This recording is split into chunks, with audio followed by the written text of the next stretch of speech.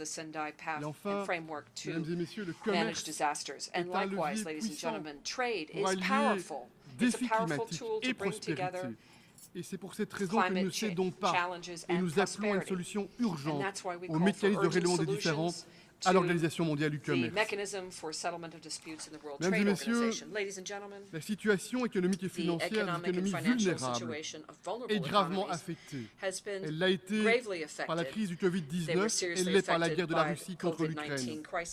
Plus de 50 pays à faible revenu ont fait défaut sur leurs dettes et une douzaine d'autres pourraient suivre prochainement, à cause notamment du service de la dette qui supplante les dépenses pour la protection sociale, pour l'éducation, pour la santé.